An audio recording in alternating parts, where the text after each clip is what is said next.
잠언 25장 19절부터 28절을 가지고 말씀드리겠습니다. 자제에 대해서 말씀합니다. 27절에 꿀도 너무 많이 먹는 것은 좋지 않듯이 영예를 지나치게 구하는 것은 좋지 않다고 했습니다. 아무리 건강에 좋은 음식도 과하게 먹어서 과식해서는 안 됩니다.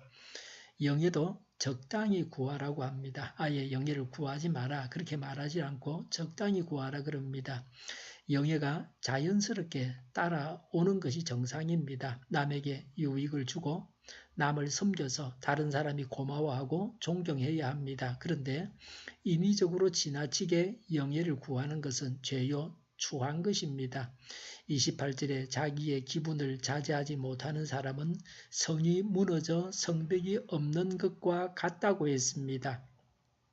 자기 마음을 다스리는 자는 많은 유익을 얻고 자기 마음을 다스리지 못하는 자는 비참하게 됩니다. 참아야 하는 것을 참아야 됩니다. 기다려야 할 것은 기다려야 됩니다. 신호불이 바뀔 때까지 기다려야 되지 내가 조급하다고 해서 신호 위반을 해서 갈 수는 없는 겁니다. 진실한 사람을 믿어야 합니다. 19절에 환난을 당할 때에 진실하지 못한 사람을 믿는 것은 마치 썩은 이와 뼈가 부러진 다리를 의지하는 것과 같다고 했습니다. 이가 썩었으면 갈아서 먹으면 됩니다. 어제 신문인가 보니까 3D 프린터를 가지고 피자를 만드는데 7분인가 걸렸다 그러는데요. 이거는 자기가 원하는 영양소를 넣어서 음식을 만들 수가 있습니다. 이가 없는 사람은 3D 프린팅기로 자기에게 필요한 영양소를 다 집어넣어서 넣으면 갈아가지고 자기가 먹기 좋게 해서 음식을 만들어 주는 것입니다. 앞으로는 얼마든지 가능할 것입니다. 다리가 부러졌으면 휠체어를 타고 가면 됩니다. 요새는 가난한 사람들도 나라에서 지원을 해줘가지고 다 집에만 붙어 있는 것이 아니고 걷지 못하는 사람은 전동 휠체어를 줘서 그거 타고 다닙니다.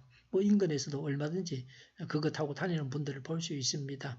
좀 걸어서 운동을 해야 할 분도 그거 타고 다니기 때문에 그런 면에서는 부작용이지만 걷지 못하는 분들에게는 아주 좋은 수단입니다. 그런데 이가 썩었는데도 이를 의지해서 음식을 먹으려고 해서는 먹을 수가 없습니다. 부러진 다리로 걸어가려고 했다가는 어디에도 가지를 못합니다. 환난을 당해서 도망을 가야 하는데 도망가지 못하고 붙잡혀서 낭패를 당하게 됩니다.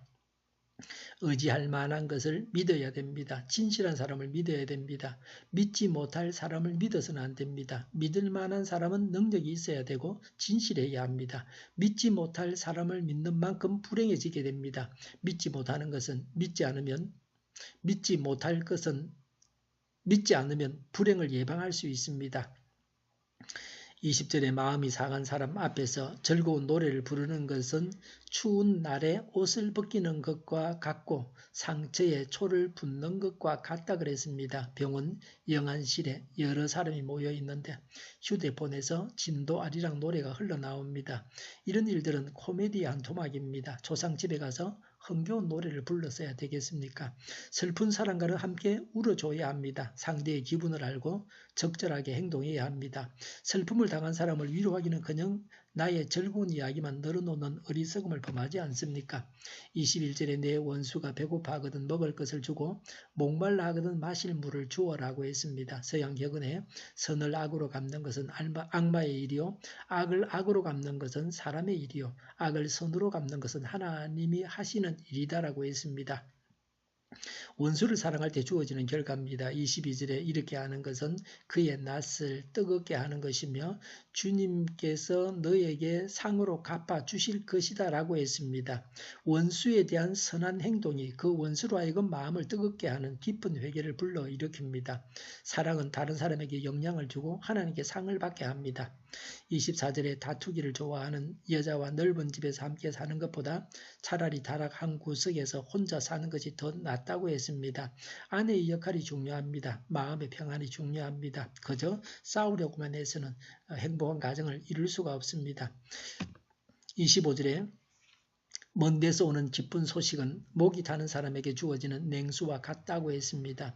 고대에는 우편제도가 미비했습니다. 고향을 멀리 떠나 있으면서 가끔씩 고향으로부터 온 반가운 소식을 듣게 된 심정을 말합니다. 예수님은 하늘에서 온 기쁜 소식이십니다. 예수님에 대한 예언의 말씀입니다. 예수님은 고대부터 미래 전까지 전 인류에게 냉수와 같은 분이십니다. 우리가 이런 확신을 가지고 예수님을 전해야 합니다. 의인이 26절에 의인이 악인 앞에 무릎을 꿇는 것은 흐려진 샘물과 같고 오염된 우물물과 같다 그랬습니다. 팔레스틴에서 가장 귀한 재산이 우물과 샘입니다. 오염된 물은 생명을 죽게 합니다. 지금도 장수의 비결은 좋은 물을 마시는 것입니다. 나쁜 물을 마시게 되면 병에 걸리거나 죽게 되어 있습니다. 사람이 물을 먹지 않으면 살 수가 없는데 좋은 물을 먹어야 되지 나쁜 물을 먹어서는 안 됩니다. 아프리카 같은 그런 오지에서는 물을 구하기 힘들고 나쁜 물을 먹으니까 사람들이 병에 걸리는 것입니다. 그래서 오래 살지 못합니다. 의인의 의지가 나약하거나 이익에 얽매여서 스스로 의를 굽히고 악인에게 굴복하였을 때에 당할 수밖에 없는 비참한 모습을 말해주고 있습니다. 그것은 바로 죽음입니다. 예수님은 마태복음 5장 13절에 맛을 잃은 소금이라고 하셨습니다. 하나님 말씀을 따라서 지혜롭게 살아가야 합니다. 기도하겠습니다. 하나님 말씀을 따라서 지혜롭게 살아가게 하여 주시옵소서. 주일을 잘 준비하고 내일은 하나님 앞에 아름다운 예배를 드리게 하여 주시옵소서. 우리 동일교회가 만군은집하게 하여 주시옵소서. 예수 이름으로 명하노니 모든 병만은 물러가고 몸의 모든 부분들은 온전하게 될지어다. 신유의 기적을 베푸셔서 지금도 저희의 질병을 고쳐주시옵소서. 저희와 교회와 이 나라의 민족을 불쌍히 여겨주시옵소서. 독재 정권이 무너지고 평화 통일을 이루고 민족 번영의 길로 나아가게 하여 주시옵소서. 전쟁 위험이 사라지게 하시며 북한의 핵 문제를 해결하여 주시옵소서.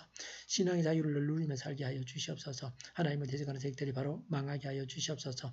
국회와 정부가 하나님이 기뻐하시는 법만을 만들게 하시며 반성경제의 모든 법과 내규와 영들이 지구상에서 즉시 철폐되게 하여 주시옵소서. 대통령이 통치를 잘하게 하시며 지진을 나지 않게 하시며 출산율이 올라가게 하시며 자녀를 낳고 살만한 나라가 되게 하여 주시옵소서. 에너지 정책, 재활용품 정책을 제대로 세워서 집행하게 하여 주시옵소서. 늘 맑은 공기를 마실 수 있게 하여 주시옵소서. 오늘도 성령님을 따라서 차고 넘치는 삶, 복된 삶을 살게 하여 주시옵소서. 감사와 찬양을 주님께 돌려드리며 예수님의 이름으로 기도하옵나이다. 아멘.